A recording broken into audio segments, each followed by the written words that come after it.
Come, come, whoever you are, and welcome to the First Unitarian Church of Honolulu. My name is Eleanor Kleiber, and it is my honor to be your worship associate this morning. We are also very grateful to have our beautiful band, the Spirits, to lead us in song and in joy this morning. And we are also happy to have our minister, the Reverend Dr. Jennifer Kapuna Kwong, back from Haiti. Welcome back, Jennifer. Our faith calls us to come together, whoever we are, and seek our individual and our collective truths. In addition to that, this community has an ambitious mission to boldly grow compassion, justice, and joy. Please join me in these words as Jennifer kindly lights the chalice. We light this chalice with the embers of compassion. We light this chalice with the torch of justice. We light this chalice with the radiance of joy. Good morning. My name's Katie, and are there any other children of any or all ages who'd like to come down? No? All right. So, most children don't have a lot of control in choosing what they eat, right? We've been talking about ethical eating this month, and I'm going to share a story with you about a kid who took matters into his own hands. All right, so this story is called Tyler Makes Pancakes, and it's by, just so you notice, TV celebrity chef Tyler Florence. So, illustrated by Craig Fraser. All right, so here's the opening pages. Somebody is having a dream. Here's the funny part. The dog's name is Tofu. Don't get confused, okay?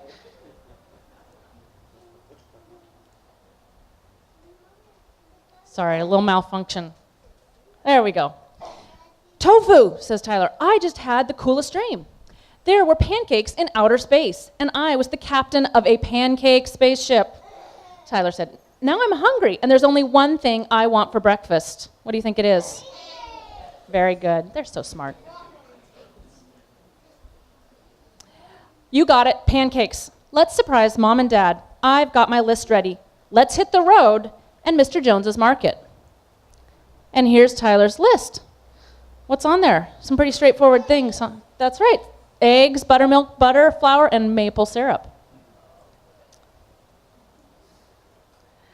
Morning, Mr. Jones, said Tyler. I'm making pancakes. Can you help me find everything I need?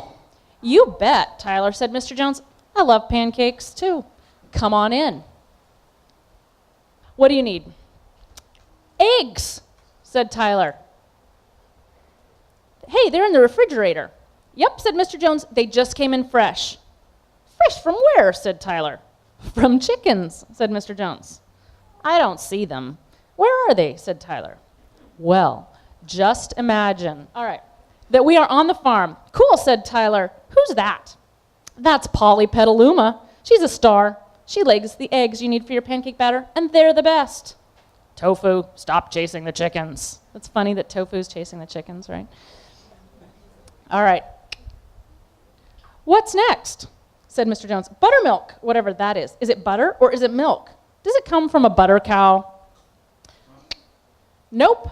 Buttermilk comes from regular cows, said Mr. Jones. And guess what? There's no butter in buttermilk.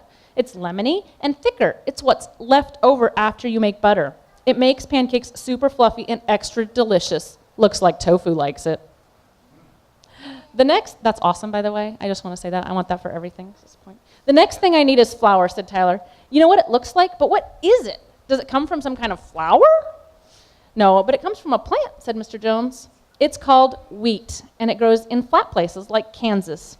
Big machines grind the wheat until it's a powder, and then you can use it in all kinds of baking, like honey bread, pizza, cupcakes, you name it. Ooh, look at these blueberries. My mom loves blueberries. Can I use them in pancakes? Tyler asked. Blueberry pancakes are my extra special favorites, said Mr. Jones. Want to guess where blueberries come from? Any ideas? Bushes, that's good. But Tyler said, well, they come from the produce section.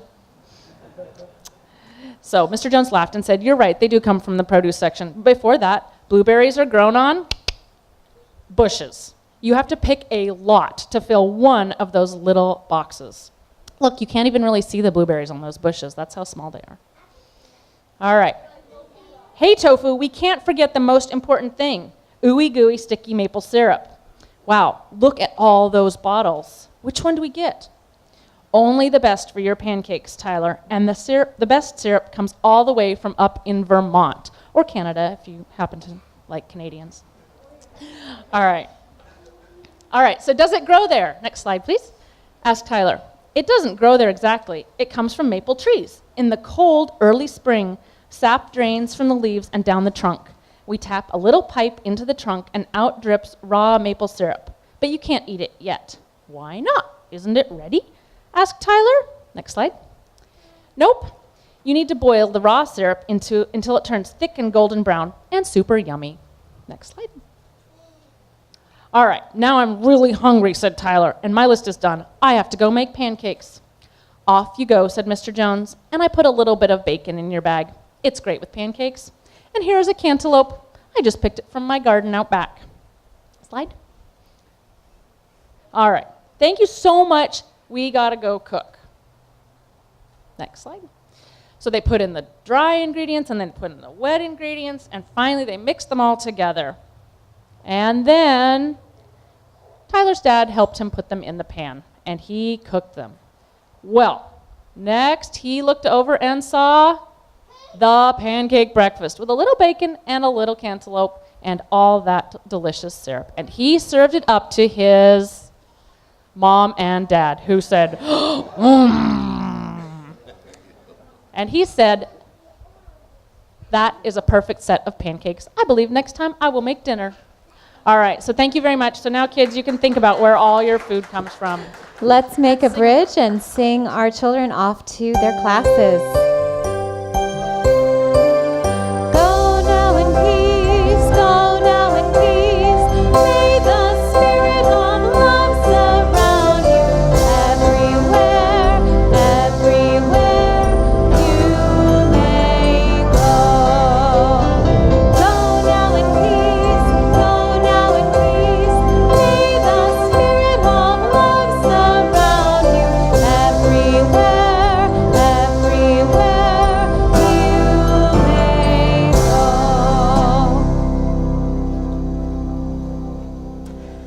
This morning's opening words come from a poem, To Be of Use, by Marge Piercy. The work of this world is common as mud.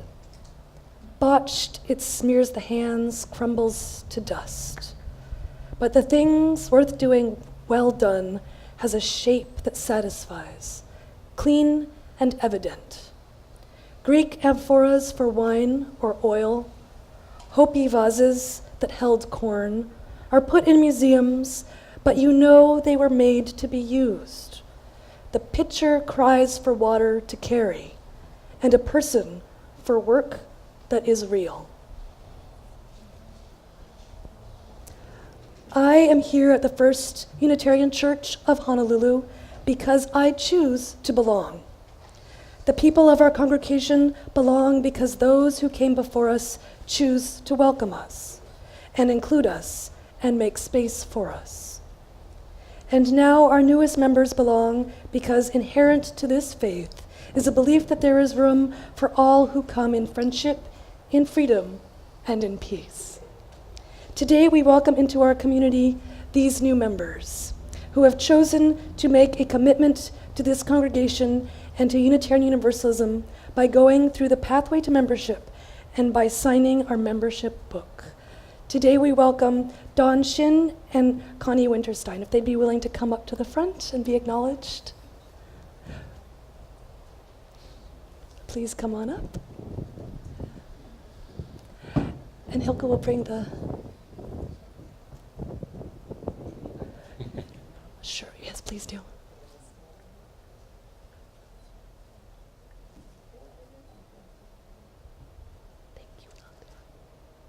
So I have some probing questions for the two of you this morning, and they're not multiple choice answers either. So you have to think very carefully about them. Dawn and Connie, will you commit yourselves to the Unitarian Universalist principles and purposes and to boldly grow compassion, justice, and joy, both within and outside of this spiritual community? Don't answer yet. There's more.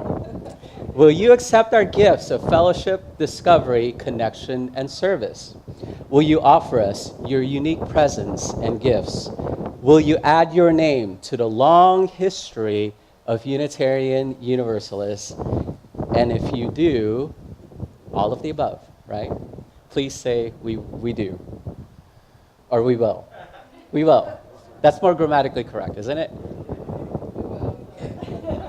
Yay, perfect. And the congregation, you too have a set of questions. Will you welcome these new members with the warmth and comfort of your fellowship? Will you promise to support their spiritual journey among us? And will you share our triumphs and our struggles as our community grows and changes? If you do, please say, we will. Perfect. Great. Will you help me in welcoming Connie and Dawn, our newest members of this congregation? Thank you. Congratulations.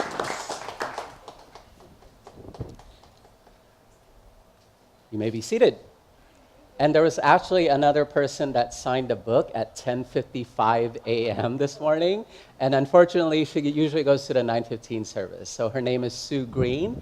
If you happen to see her next week, please congratulate her on becoming a new member. And today, I invite you to join me in this responsive reading by Marge Piercy. Connections are made slowly. Sometimes they grow underground.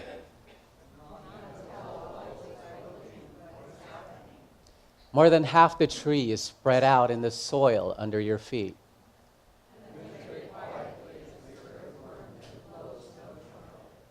Fight persistently as the creeper that brings down the tree.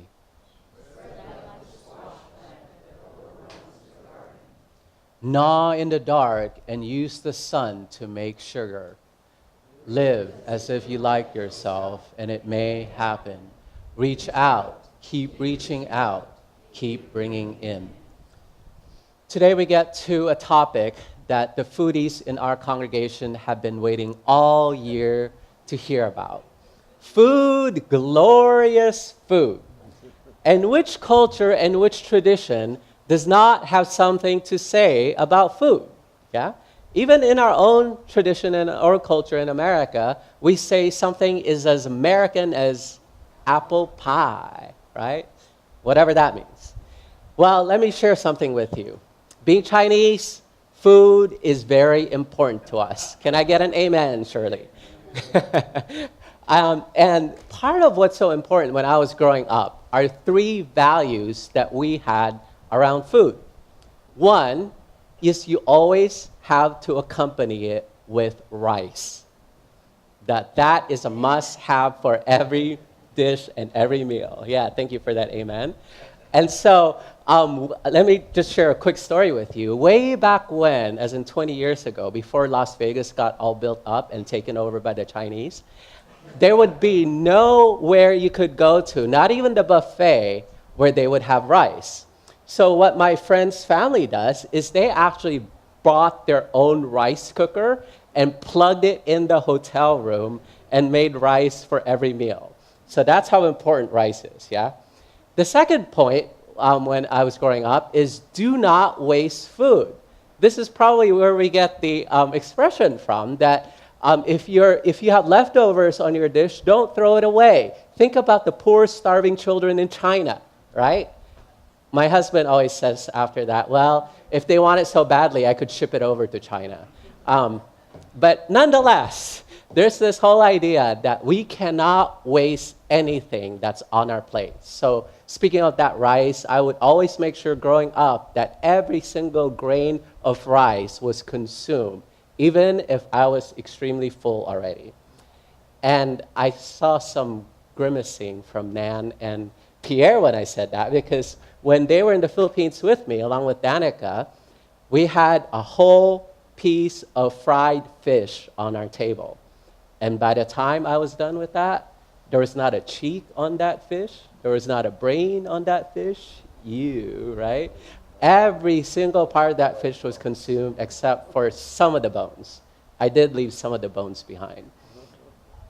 So no waste. And the third aspect growing up is no meat equals no meal. So unless there's actually substance like chicken or pork or some kind of meat, even frogs, right? Unless there's something there, then it didn't count. It wasn't a meal. It wasn't even barely an appetizer. Are you kidding me? Salad? How's that going to be filling? So that was my whole attitude growing up. So bracket that for a minute. Because some of you may be asking yourself already, what are we doing talking about food at church? Well, to be honest with you, food and culture and tradition is also intricately connected to religion. Ever notice some of your friends from other faith traditions might have certain dietary restrictions when you go over to their houses or when you go eat at a restaurant or even when you're traveling to another country, right? So I took the liberty of Googling it for you. Just type in religious dietary restrictions, and this is the partial list that you'll be able to find. Of the left column talks about the type of religion, the middle column talks about the prohibition or the practice, and the right-hand column talks about the rationale for it. Now, I'm not going to expect you to read every single one of these lines, but you'll probably notice that the rationale has a lot of God language in there, that God prohibits you to eat unclean food, right? And Eleanor mentioned it earlier, that we're encouraging you, please not to take shellfish and pork or meat dishes mixed in with milk products to the Temple Emmanuel next door, right? So when I was in seminary, I actually found out that a lot of the reasons for these food prohibitions, like the ones mentioned in Leviticus, have nothing to do with God, but more to do with the two P's, and their practicality and polemics. Practicality, first of all, think about it. These ancient Hebrew people, way back when, did not own a refrigerator. And in the Middle East, where it gets hot sometimes, if you don't refrigerate food, it gets rotten, it gets spoiled, right? So how you cook it, how you prepare it, and what kind of dishes you eat makes a difference. And not to mention shellfish. Ever heard of a thing called red tide? If you don't cook your shellfish properly, or if you get it from places with red tide, you could literally die sometimes from consuming that kind of food, or get a bad case of food poisoning anyway. And back then, they didn't really have a hospital that you could just rush people to and have your stomach pumped out afterwards. So a lot of those reasons were practical way back when. What's polemical? Can anybody give me a definition of polemical? It's a great big word, but it's basically to pit one religion against another. So they were noticing, the ancient Israelites were noticing that, oh, look, there's our Canaanite siblings over there with a recipe that called for cooking goat in their mother's milk. So they said, we're not like those people. We have our own recipe, and we have our own ideas of how to keep kosher and how to keep clean or unclean. And so that's how they came to that perspective that eating meat with milk products is a no-no. All right? So, and this came from a Reform Jewish professor that I had in seminary who was actually married to a Muslim woman. So you can imagine what kind of food they create at their home, right? It's not only kosher, but it's halal as well. And so, why am I talking about this? Well, again, in seminary, I actually had an opportunity to take several classes with a Hare Krishna colleague. And I don't know how many of you know about Hare Krishnas and their belief system. It probably falls more under the line of Hinduism. And if you haven't tried out Govindas yet, I encourage you to. It's yummy food right next door to us. And what happened was that in seminary, I already became known as the go-to person for anything technology related. I know, shocker, right? And so my Hare Krishna friend, she said, well, I want to do this presentation. It's right before Thanksgiving. It's for our ethics class. And I want you to go online, go to this website, and download this video for me so that I could show it in front of our class. And so I said unknowingly, all right, fine, I'm happy to do that for you. So I typed in the URL, and lo and behold, it's the website for PETA. And lo and behold, the video talks about how turkey is harvested, right? So how they're grown in these tight, confined spaces, and how the harvester just throws them around and does all kinds of inhumane things. I'm not going to go into detail because it's very gruesome. But needless to say, after watching the video, I felt ill to my stomach. And I thought to myself, if I feel this way, what must God be feeling? Because at the time I had a theology that said that God feels the whole world just as it is, that the divine is a highly empathetic kind of force of life. And I thought to myself, well, this is really becoming more and more inconsistent with my own theology and my own beliefs. I may not believe necessarily in that certain way of framing it anymore, but it did make me think about whether my beliefs these days are still in alignment with my practices, whether the religion that I profess and the religion that I act upon are still in alignment with one another. So, after going through all this mental exercise, after watching the video, I decided to quit cold turkey for Thanksgiving. I know, bad joke. But I kid you not, I decided that I could no longer contribute to the harming, the suffering of another creature on this planet. I could no longer be complicit to the violence that takes place. And guess who was floored and shocked beyond belief? My own mother. Because remember the 3 rules? Yes, we may still have rice for Thanksgiving, but we're not going to have turkey. And besides, I'm the one that usually cooks the turkey anyway.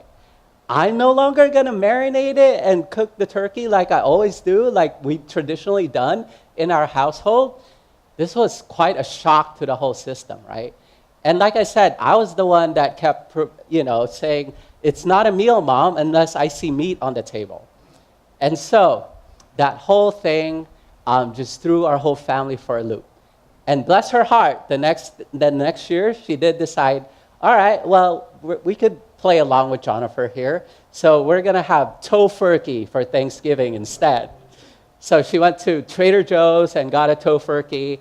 And after eating it, I even said, oh, yuck, this tastes like cardboard.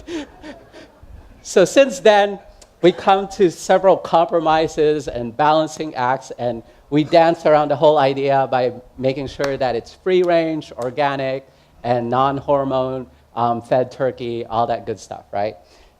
Needless to say, the 3 questions I have for us this morning as Unitarian Universalists is this.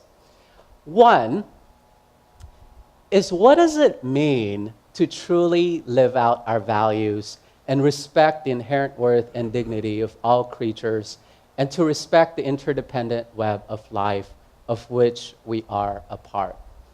What does it mean to, like Tyler asked that question of, where do pancakes come from? Don't you just love that? It's like when your children ask you, where do babies come from? It automatically leads to the next question, which is, where do pancakes come from, right? And so, yeah, come to Al and you'll find out how we make pancakes. So, do we ever pull the curtain back and look to see where the milk comes from, for example?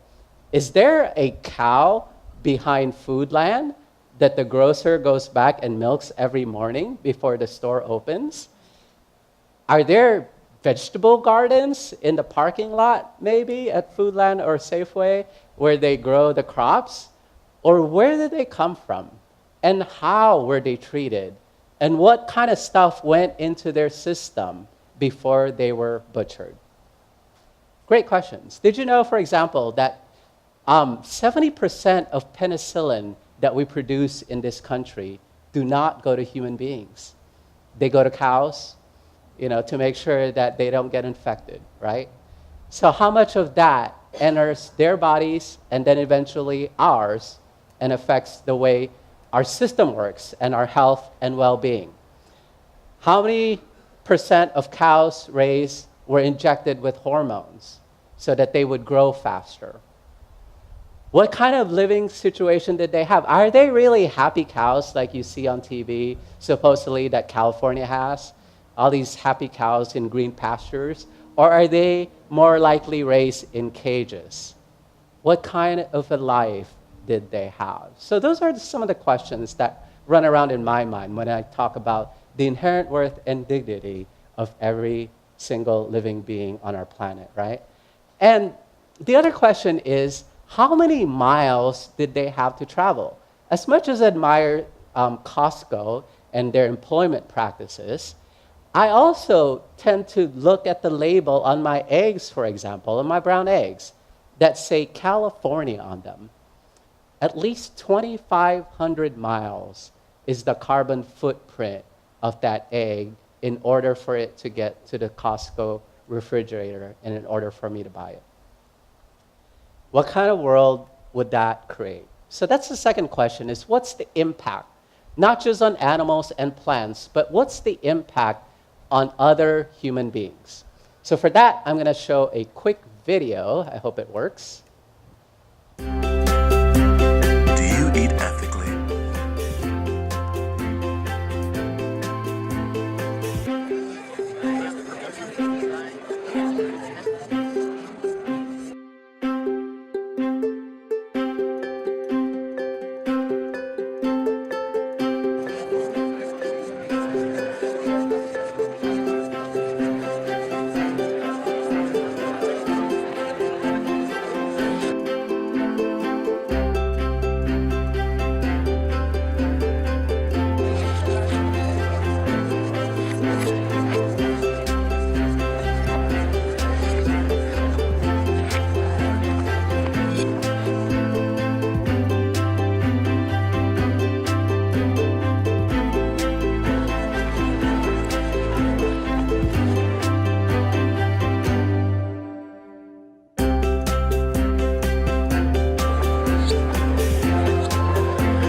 So, do you eat ethically?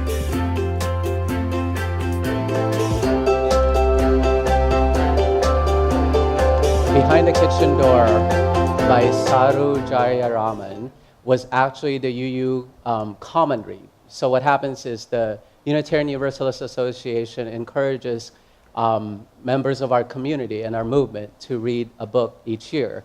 And this particular year, it had to do with ethical eating, which was a resolution that we passed at a General Assembly a few years back. Makes you think, doesn't it? Ethical eating isn't just about what's on your table. It's not just about eating healthily, but it's also taking a look at who's behind the kitchen door. And here's what Morris Sarah had to say. She said, sustainable food also needs to embody fair and equitable labor practices. Food can't really be healthy, ethically consumed, or sustainable if it's prepared and served in an environment that permits abuse, exploitation, and discrimination. It's definitely not sustainable to eat food served by workers who cannot afford to feed their families and face the added burden of having their wages and tips stolen. Sustainability is about contributing to society that everybody benefits from, not just going organic because you don't want to die from cancer or have a difficult pregnancy. Now, let me tell you something. Over 50% of us, 50% of Americans eat out at least once a week.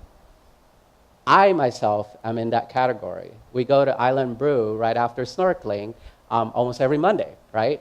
And so over 50% of us do this. And yet, did we know that whenever we're eating out, only 20% of those who work in the restaurants we go to actually make a livable wage? And most of those are probably the managers. And I could guarantee you something else. The majority of those who make a livable wage are not women, and they're not people of color. So there's still a disproportionate amount in terms of the workers and what they make for a living. And guess how many percent are of the busboys are actually white, or the dishwashers. So the busers and the dishwashers, 6%. So 94% are people of color and immigrants. What does that say about our fast food system? And what does that say about our values as Unitarian Universalists? Does it help contribute to our sixth principle, which is to build a world community where there's peace, liberty, justice for all? Does it contribute to our second principle of justice, equity, and compassion in human relations? Great questions. And the final question I want to ask is, what are we doing, or I should phrase it more this way, are our eating habits sustainable? Are they sustainable not just for ourselves, but for our world as well? You read that quote about sustainability, but let me reframe this again by saying that this is not, all right, I'm going to pause for a minute here, because I'm sensing that you all are saying to me, Jonathan, aka Debbie Downer, what then are we supposed to eat? Because even going vegetarian has its flaws and, you know, the pesticide stuff and whatever, right? And even going organic, which this couple thought they were doing, paying $150 for at this restaurant, is causing so much trouble in our world. Are you suggesting that we all become breatharians and just give up on food altogether? No. And my thing is this. You could wear any of these labels that you want to. You could range from being a lardcore enthusiast to a radical vegan, right? I don't care where you are, as long as you don't judge me or anybody else either. Because there's nothing worse than sitting next to someone at a dinner table and having them judge what's on your plate. Have you ever been in those kind of situations with radical vegans where they kind of stare at you and try to make you feel guilty, like I'm holier than thou? But that's not the point, right? Because that's not very you either. So what is the point? The point is all of us, I believe, can do something, because all of us are on a journey. And if we could but have these 6 goals in mind from Dorothy Blair on sustainable eating, I think we'd already be much further ahead on the game here. And these are very simple suggestions, like eat lower on the food chain. Can we try to do that at least once a week? You know, my friend calls it, have a meatless Monday from time to time, right? Or eat and act to promote good farming and fishing practices, ones that probably don't involve GMOs, for example, right? Hooray to those folks in Maui who voted to pass that anti-GMO bill, and boo to Monsanto and the judges for trying to intervene with the will of the people by taking it to court. And reduce food processing and packaging energy. Let's use that energy resource for something else. Let's try to eat as close to the food source as possible. Let's all pretend like we're giraffes and reach out to a tree and just start chomping, right? Wouldn't that be the most nutritious way to go? Reduce the transportation of energy. Can we all grow something in our backyard? 3 weeks from now, I'm going to be talking about Haiti. And if Haiti could do it, we all could do it here in this country too. Reduce food waste and eat for social justice by promoting fair trade coffee like we do here for our hospitality, right? Yay. Or as Pierre calls it, politically correct coffee. Whatever it is, I bet you anything, if we just started going in this direction, we will feel so much better about ourselves. Because after all, ethical eating, like ethical living, is not about absolutes. It's about doing the best you're willing and able to do and nurturing a will to keep doing better. So we can't solve all the world's problems all at once. There's no one solution to this whole issue of ethical eating, but we just have to keep swimming and have to keep in mind, like Reverend Kyle mentioned a couple weeks ago, that it's not about perfection or purity, because those are not possible. But it is about giving it our all and giving it our best efforts. So today, I want to leave you with this thought.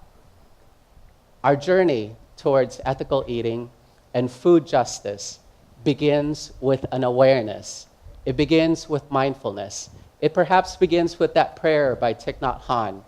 It begins with saying grace to others whose lives you're dependent on, like those plants and those animals, to say thank you, mahalo to them, and to give grace to yourself. Don't beat yourself up if you can't get from point A to point Z right away, all right? So grace to others and to yourself, and show kindness most of all, right? Kindness to others and kindness to ourselves. I believe in you, Unitarian Universalists. I believe you are a bunch of fabulous, wonderful people. And the only way you got there was because you are what you eat. So I have every bit of confidence that you'll go forth from here and start eating stuff that will continue to make you the wonderful, fabulous people that you are. May it be so.